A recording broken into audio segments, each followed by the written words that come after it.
ಒಳ್ಳೆ ಎಣಗಳಿಂದಾಗ ನಿಂತವ್ರೆ. ಇಲ್ಲ ಬೆಳಕು ಇಲ್ಲ, ತೆಗೊಳ್ತಾರೆ ಎಲ್ಲ ವೈರಸ್ ಹಾಕೊಂಡು. ಇವಾಗ ನಾವು ಕುಲಕುಮಲೈ ಮೈನ್ ವ್ಯೂ ಪಾಯಿಂಟ್ ನೋಡ್ಕೊಂಡ್ ಬಂದ್ವಿ. ಸೆಲ್ಫಿ ತೆಗಿತೀವಿ ಅಂತ ಅಂದ್ಬಿಟ್ಟು ಫೋಟೋ ತೆಗಿ. ಗಾಳಿ ಅಂದ್ರೆ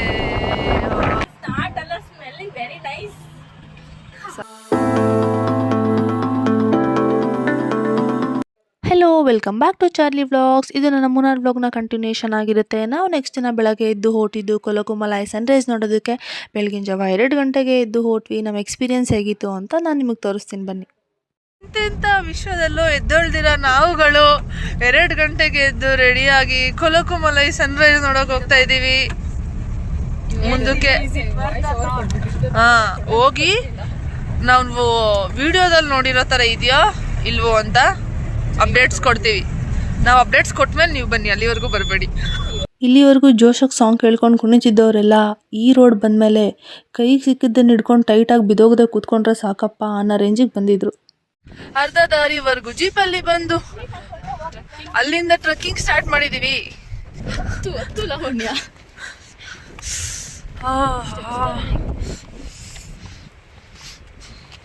ಟೆಂಟ್ ಸ್ಟೇ ಅಲ್ಲಿ ಇರ್ಬೇಕಿತ್ತ ಎಂಜೆ? ಟೆಂಟ್ ಸ್ಟೇ ಎಂಜೆ ಎಕ್ಸ್ಪೀರಿಯನ್ಸ್ ಹೆಂಗಿತ್ತು ಜೀಪ್ದು?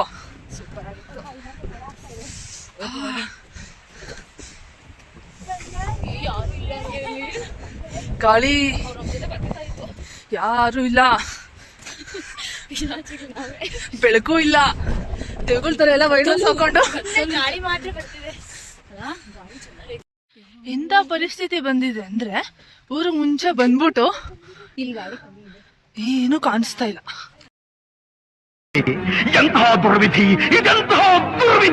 5 ಗಂಟೆಗೆ ಸನ್ರೈಸ್ ಆಗ್ಬಿಡ್ತಾನೆ ಅಂತ 2 ಗಂಟೆಗೆ ಎಬ್ಬಿಸ್ಕೊಂಡು ಆ ರೋಡಲ್ಲಿ ಹಳ್ಳ ಆಡಿಸ್ಕೊಂಡು ಎದ್ನೋ ಅಂತ ಜೀಪಲ್ಲಿ ಕರ್ಕೊಂಡು ಬಂದರು.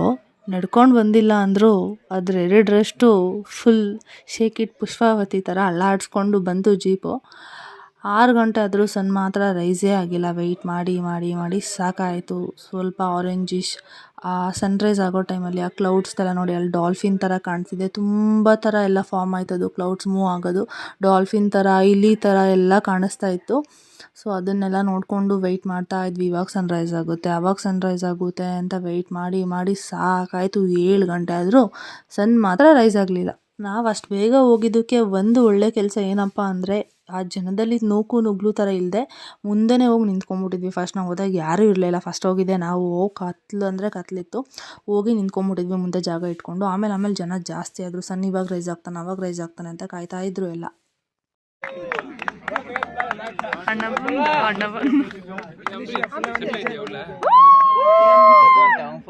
ಅಬ್ಬಾ ಫೈನಲಿ ನಮ್ಮ ಸನ್ನು ರೈಸ್ ಆದರು. 5 ಗಂಟೆಗಿಂತ ಕಾಯ್ದಿದ್ದಕ್ಕೆ 7:15 ನಮ್ಮ ಸನ್ನು ದರ್ಶನ ಕೊಟ್ಟಿದ್ದಾರೆ. ಅದಾದಮೇಲೆ ನೋಡಿಕೊಂಡು ನಾವು ನೆಕ್ಸ್ಟ್ ಜೀಪ್ ಹತ್ಕೊಂಡು ಅಲ್ಲಿ ಕೆಳಗಡೆ ಇನ್ನೊಂದು ಸ್ವಲ್ಪ ಕೆಳಗಡೆ ಹೋದ್ರೆ ಅಲ್ಲಿ ಇನ್ನೊಂದು ವ್ಯೂ ಪಾಯಿಂಟ್ ಇದೆ. ಸೊ ಆ ಕಡೆಗೆ ಹೋಗೋಣ ಅಂತ ನಾವು ನೆಕ್ಸ್ಟ್ ಜೀಪ್ ಹತ್ಕೊಂಡು ಆ ವ್ಯೂ ಪಾಯಿಂಟ್ ನೋಡೋ ಕಡೆ ಹೋದ್ವಿ. ಹಾಯ್ ಗಾಯ್ಸ್, ಇವಾಗ ನಾವು ಕುಲಕುಮಲೈ ಮೈನ್ ವ್ಯೂ ಪಾಯಿಂಟ್ ನೋಡ್ಕೊಂಡು ಬಂದ್ವಿ. ಅದಾದಮೇಲೆ ಇನ್ನೊಂದು ಇಲ್ಲಿ ಟೈಗರ್ದು ಸ್ಟೋನ್ದು ಒಂದು ಸ್ಟ್ಯಾಚ್ಯೂ ಥರ, ಅಂದರೆ ಅದು ಒಂದು ವ್ಯೂ ಪಾಯಿಂಟ್ ಇದೆ ಸನ್ರೈಸ್ ಪಾಯಿಂಟ್ ನೋಡೋಕ್ಕೆ. ಸೊ ಅದಕ್ಕೆ ಬರಬೇಕಂದ್ರೆ ಅಲ್ಲಿರಲ್ಲ, ಅದು ಬೇರೆ ಪಾಯಿಂಟಲ್ಲಿ ಇರುತ್ತೆ. ತುಂಬ ಜನ ಮಿಸ್ ಮಾಡ್ತಾರೆ ಗೊತ್ತಿಲ್ಲದೆ. ಸೊ ಜೀಪಲ್ಲಿ ಬಂದಿದ್ರೆ ಅವ್ರು ಕರ್ಕೊಂಡು ಬರ್ತಾರೆ, ಅವ್ರು ಕೇಳಿದ್ರೆ ಕರ್ಕೊಬರ್ತಾರೆ, ಇಲ್ಲ ಅಂದರೆ ಇಲ್ಲ. ಸೊ ನೀವು ಬರಬೇಕಂದ್ರೆ ಅದಕ್ಕೆ ಸ್ವಲ್ಪ ಆಫ್ ರೋಡಿಂಗ್ ಟ್ರಕ್ ಇರುತ್ತೆ. ಟ್ರಕ್ ಮಾಡ್ತಾ ಬಂದರೆ ಸಿಗುತ್ತೆ ನೋಡಿ. ಇಲ್ಲೆಲ್ಲ ಟ್ರಕ್ ಮಾಡಿಕೊಂಡು ಎಲ್ಲ ಹೋಗ್ತಿದ್ದಾರೆ. ಫುಲ್ ಚಳಿ ಗಾಳಿ. ನಾವು ತುಂಬ ಪೀಕ್ಗೆ ಹೋಗ್ದಂಗೆಲ್ಲ ಗಾಳಿ ಜಾಸ್ತಿ ನಮ್ಮನ್ನೇ ತಳ್ಳಿ ಬೀಳಿಸ್ಬಿಡುತ್ತೆ. ಬಟ್ ವ್ಯೂ ಮಾತ್ರ ನೋಡಿ ಸಖತ್. ಫುಲ್ ನಮ್ಮ ಬಾಯಲ್ಲೆಲ್ಲ ಫಾಗ್ ಬರ್ತಾ ಇದೆ, ಅಷ್ಟು ಚೆನ್ನಾಗಿದೆ. ತೋರಿಸ್ತೀನಿ ನಿಮಗೆ, ಕಮಾನ್. ಮತ್ತು ಇಲ್ಲಿನೂ ಕಾಣುತ್ತೆ ಅದು ವ್ಯೂ ಪಾಯಿಂಟ್. ನಾವಾಗಲೇ ಅಲ್ಲೋಗಿ ಅದನ್ನು ನೋಡಿದ್ದು. ಬಟ್ ಅದು ಇಲ್ಲಿನೂ ಕಾಣುತ್ತೆ. ಇವಾಗೆಲ್ಲ ಸನ್ ಫುಲ್ ಬಂದ್ಬಿಟ್ಟಿದ್ದಾನೆ. ಸನ್ ಇವತ್ತು ತುಂಬ ಲೇಟಾಗಿ ಬಂದ. ಜಾಸ್ತಿ ಕಾದು ನಮಗೆ ತುಂಬ ಹೊತ್ತು ಕಾಯಿಸ್ಬಿಟ್ಟ ಸನ್. ನಾವು 6 o'clockಗೆ ಬಂದಿದ್ವಿ, ಬೆಳಗ್ಗೆ ಆಗಿರಲಿಲ್ಲ. ಗಾಳಿ ಎಲ್ಲಿ ನೋಡಿದ್ರು ಎಲ್ಲ ಒಂದೊಂದು ವ್ಯೂ ಪಾಯಿಂಟೇ. ನೋಡಿದ್ದೆಲ್ಲ ವ್ಯೂ ಪಾಯಿಂಟ್ ಎಲ್ಲ ಸೂಪರ್, ಒಂದಕ್ಕಿಂತ ಒಂದು ಚೆನ್ನಾಗಿದೆ. ಬಟ್ ಆದರೂ ಮೇಯ್ನ್ ಪಾಯಿಂಟು ಅಲ್ಲೋಗಿ ಕಾದಿದ್ದು ಸನ್ರೈಸ್ಗೆ. ಎಂತ ಸತ್ತು ನಾಯಿಗಳಂದ್ರೆ ಇವರು. ವಿಡಿಯೋ ಆನ್ ಮಾಡಿಸ್ಬಿಟ್ಟು ಒಳ್ಳೆ ಎಣಗಳು ನಿಂತವ್ರೆ. ಇಲ್ಲ ಸೆಲ್ಫಿ ತೆಗಿತೀವಿ ಅಂತ ಅನ್ಬಿಟ್ಟು ಫೋಟೋ ತೆಗಿತೀವಿ ಅಲ್ಲ ಹೇಳಿದ್ವಿ ನಾವು ಫುಲ್ ಜೋಶಾಗಿ ಇವಾಗ ಕಿರಿಸ್ತೀವಿ ಅನ್ಬಿಟ್ಟು ವಿಡಿಯೋ ಆನ್ ಮಾಡಿಸಿದ್ದು. ಹೊರಟೋದ್ರು ಎಲ್ಲ. ಬೆಳಗ್ಗೆ 2 ಇಂದ ಸನ್ರೈಸ್ ಕಾದಿವಾಗ ಸುಸ್ತಾಗಿದ್ರು ಬಿಟ್ಟಿಲ್ಲ ಇವಳು. ಸನ್ ಇವಾಗ ಬಂದವನೆ ಏನಕ್ಕೆ ಯೂಸ್ಲೆಸ್ ಸನ್. ನಿಂಗೆ ಒಳ್ಳೇದು ಮಾಡ್ತದ ನಿನ್ ಜನ್ಮಕ್ಕೆ ಹೋಗೋ. ನೀವು ಪ್ರತಿ ಸರಿ ಏನ್ ನೋಡ್ಬೋದು ಅಂದ್ರೆ ಕೈಯಲ್ಲೊಂದು ಬ್ಲೂಟೂತ್ ಇಟ್ಕೊಂಡು ಹಾಡ್ ಹಾಕೊಂಡು ಡ್ಯಾನ್ಸ್ ಮಾಡ್ಕೊಂಡು ಬರ್ತಾರೆ. ಎಲ್ಲ ಕಡೆ ಇದೇ ಟ್ರೆಂಡ್. ನೋಡಿ ಬರ್ತಾವ್ರೆ full uncles boys and all.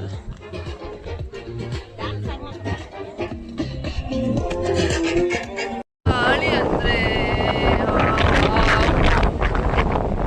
ಹೇಳ್ತಾ ಇದೆ ನಮ್ಮನೆ, ಕಣ್ಣು ಬಿಡಕ್ಕಾಗ್ತಿಲ್ಲ ಅಷ್ಟು ಬಿಸಿಲು. ಇದೇ ನೋಡಿ ಗೈಸ್ ಆ ಸ್ಟೋನ್ ವ್ಯೂ ಪಾಯಿಂಟು. ಇದನ್ನ ನೋಡೋಕ್ಕೆ ಏನಕ್ಕಾದ್ರೂ ಬಂದ್ಬಿಟ್ಟು ಅನಿಸ್ಬಿಡ್ತು. ಆದರೂ ಅದು ಏನದು ದಾರಿ ಅಂತೂ ಫುಲ್ಲು ಸ್ಟೀಪು. ನನಗೆ ಬರೋಕ್ಕಾಗ್ತಿಲ್ಲ, ನನಗೆ ಫುಲ್ ಭಯ, ಜಾರ್ಕೊಂಡು ಹೋಗ್ತಿದ್ದೀನಿ. ಅಲ್ಲಿ ಬರೋರೆಲ್ಲ ಅವ್ರು ಹತ್ತದ್ಬಿಟ್ಟು ನನ್ನನ್ನು ಹತ್ತಿಸ್ಕೊಂಡು ಕರ್ಕೊಂಡು ಬರೋದ್ರಲ್ಲೇ ಅವ್ರ ಟೈಮೆಲ್ಲ ವೇಸ್ಟ್ ಮಾಡ್ಕೊಂಬಿಟ್ರು ಪಾಪ. ಅರ್ಧ ದಿನ ಕೊಲಕೊಮಲೆಗೆಲೆ ಹಾಳು ಮಾಡಿಟ್ಟಿದ್ದಾಯ್ತು. ಒಂದು ಸ್ಟ್ಯಾಚು ಹತ್ರ ಫೋಟೋ ತೆಗಿಸ್ಕೊಳಕ್ಕೆ ಎಷ್ಟು ಸರ್ಕಸ್ ಮಾಡ್ಕೊಂಡು ರೋಡೇ ಇಲ್ಲ, ಫುಲ್ಲು ಸ್ಟೀಪ್ ಇದೆ. ಇಳಿಯೋಕ್ಕಾಗಿಲ್ಲ ಅಂದರೂ ಕಲ್ಲು ಗಿಡ ಮರ ಎಲ್ಲ ಇಟ್ಕೊಂಡು ಹೋಗಿ ವಾಪಸ್ ಬಂದು ಆಗಲ್ಲ ಅಂತ ಮತ್ತೆ ಹೋಗ್ಬೇಕು ಅಂತ ಹೋಗಿ ಕೊನೆಗೂ ಅಲ್ಲಿ ಹೋಗಿ ಬಂದ್ವಿ. ಅಷ್ಟು ನೋಡಿ ವಿಚಿತ್ರವಾದ ಜಾಗದಲ್ಲೆಲ್ಲ ತೂರ್ಕೊಂಡು ಹೋಗಿ ಸಾಧನೆ ಮಾಡಿ ಕೊನೆಗೂ ಅದು ನೋಡ್ಕೊಂಡು ಬಂದ್ವಿ. ಇದು ಒಂದು ದೊಡ್ಡ ಸಾಧನೆ ನಮ್ಮದು. ಅದು ನಾವು ಎಷ್ಟು ಹೋದ್ರೂ ಅಲ್ಲಿದೆ ಅಂತಲೇ ಗೊತ್ತಾಗಲ್ಲ. ಫುಲ್ಲು ತುಂಬ ಡೌನ್ ಹೋಗ್ಬಿಡ್ಬೇಕು. ಫುಲ್ ಡೌನ್ ಹೋದರೆ ಮಾತ್ರ ಅದು ಕಾಣುತ್ತೆ. ಅಲ್ಲಿ ನಮ್ಮ ಥರ ನಾವು ಅರ್ಧ ಹೋಗಿ ಅಲ್ಲಿಲ್ಲ ಬೇರೆ ಜಾಗದಲ್ಲಿದೆ ಅಂತ ಮತ್ತೆ ವಾಪಸ್ ಬರ್ತಿದ್ವಿ, ಮತ್ತೆ ಹೋದ್ವಿ ನೋಡೋಕ್ಕೆ. ಸೊ ನೀವು ಆ ಥರ ಮಾಡಬೇಡಿ. ಫುಲ್ಲು ಡೌನ್ ಹೋಗ್ಬಿಟ್ರೆ ಒಂದು ಸ್ಟೋನ್ ಇದೆ ಅಷ್ಟೇ, ಅದ್ರ ಹತ್ರ ಫೋಟೋ ತೆಗೆಸ್ಕೊಳಕ್ಕೆ ಅಷ್ಟು ಜನ ಮುಗಿ ಬಿದ್ದು ಹೋದ್ರು. ನಾವು ಅದರಲ್ಲಿ ಜೊತೆಲಿ ಹೋದ್ವಿ.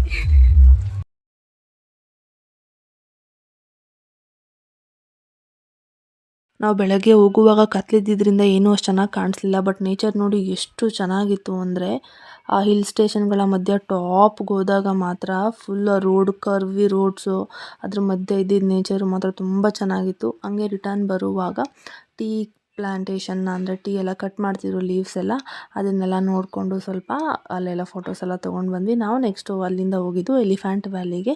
ಮತ್ತು ಎಲಿಫೆಂಟ್ ವ್ಯಾಲಿಯಿಂದ ಅನೈರಿಕಲ್ ಡ್ಯಾಮ್ ಅಂತ ಬಂದಿತ್ತು, ಆ ಡ್ಯಾಮ್ನು ನೋಡಿಕೊಂಡು ಆಮೇಲೆ ಇದು ಒಂದು ಮೇಯ್ನ್ ಪ್ಲೇಸ್ ಆ್ಯಕ್ಚುಲಿ. ನಾ ಬೇರೆ ಕಡೆ ರೀಲ್ಸಲ್ಲೆಲ್ಲ ನೋಡಿದ್ದೆ, ಆಮೇಲೆ ರೋಡಲ್ಲಿ ಹೋಗ್ತಾನೆ ಇದು ಒಂದು ಕಾಣಿಸುತ್ತೆ ರಾಕ್ ಕೇವ್ ಅಂತ. ಇಲ್ಲಿ ಹೋಗಬೇಕು, ಈ ಕೇವ್ಗೆ ಹೋಗಿ ನೋಡ್ಕೊಂಡು ಬರಬೇಕು ಈ ಕೇವ್ನ. ಯಾರು ಮಿಸ್ ಮಾಡಬೇಡಿ, ಅಷ್ಟು ಸಖತ್ತಾಗಿದೆ ಈ ಕೇವ್ ಮಾತ್ರ.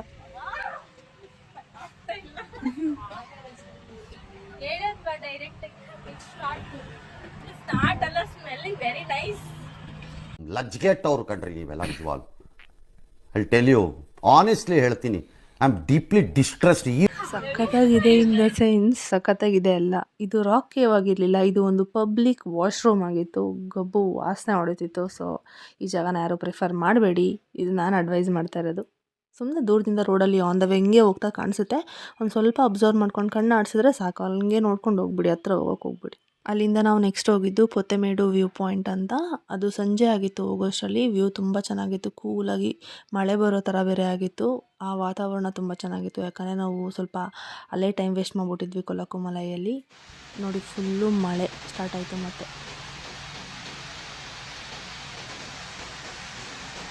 ಇಷ್ಟೆಲ್ಲ ಪ್ಲೇಸಸ್ ಕವರ್ ಮಾಡೋಷ್ಟರಲ್ಲಿ ಸಂಜೆ ಆಗಿತ್ತು. ಸೊ ನಮಗೂ ಟಯರ್ಡ್ ಆಗಿತ್ತು, ಬೆಳಗ್ಗೆ ಬೇಗ ಬೇರೆ ಎದ್ದಿದ್ವಿ, ಮಳೆ ಬೇರೆ ಬರ್ತಿತ್ತು. ಈ ಎಲ್ಲ ಕಾರಣಗಳಿಂದ ನಾವು ನಮ್ಮ ಸ್ಟೇಗೆ ಹೋಗಿ ಫ್ರೆಶ್ ಅಪ್ ಆಗಿ ರೆಸ್ಟ್ ಮಾಡಿ ಮತ್ತೆ ಊಟಕ್ಕೆ ಹೋದ್ವಿ. ಅಷ್ಟರಲ್ಲಿ ನೈಟ್ ಆಗಿತ್ತು. ನೋಡಿ ಈ ಪಿಂಕ್ ಕಲರ್ ವಾಟರ್ ನೋಡಿದ ತಕ್ಷಣ ಗೊತ್ತಾಗುತ್ತೆ ನಾವು ಕೇರಳ ಆ ಸರೌಂಡಿಂಗ್ಸಲ್ಲಿ ಇದ್ದೀವಿ ಅಂತ, ಯಾಕಂದರೆ ಇದು ಅಷ್ಟೇ ಫೇಮಸ್ ಅಲ್ಲಿ. ವಾಟರ್ ಎಲ್ಲ ಪಿಂಕ್ ಕಲರ್ ಇರುತ್ತೆ, ಪಿಂಕಿಶ್ ಆಗಿರುತ್ತೆ. ಸೊ ಊಟ ಮುಗಿಸ್ಕೊಂಡು ಅಲ್ಲೇ ಒಂದು ಚಾಕ್ಲೇಟ್ ಫ್ಯಾಕ್ಟ್ರಿಗೆ ವಿಸಿಟ್ ಮಾಡಿ ಅದನ್ನೆಲ್ಲ ನೋಡಿಕೊಂಡು ಸ್ವಲ್ಪ ಚಾಕ್ಲೇಟ್ಸ್ ಎಲ್ಲ ತೊಗೊಂಡು ನಮ್ಮ ಡೇನ ಎಂಡ್ ಮಾಡಿದ್ವಿ. ಸೊ ಇದಾಗಿತ್ತು ನಮ್ಮ ಡೇ 2. ಹೋಪ್ ನಿಮ್ಮೆಲ್ಲರಿಗೂ ಇಷ್ಟ ಆಗಿದೆ ಅಂತ. See you in the next vlog. Bye.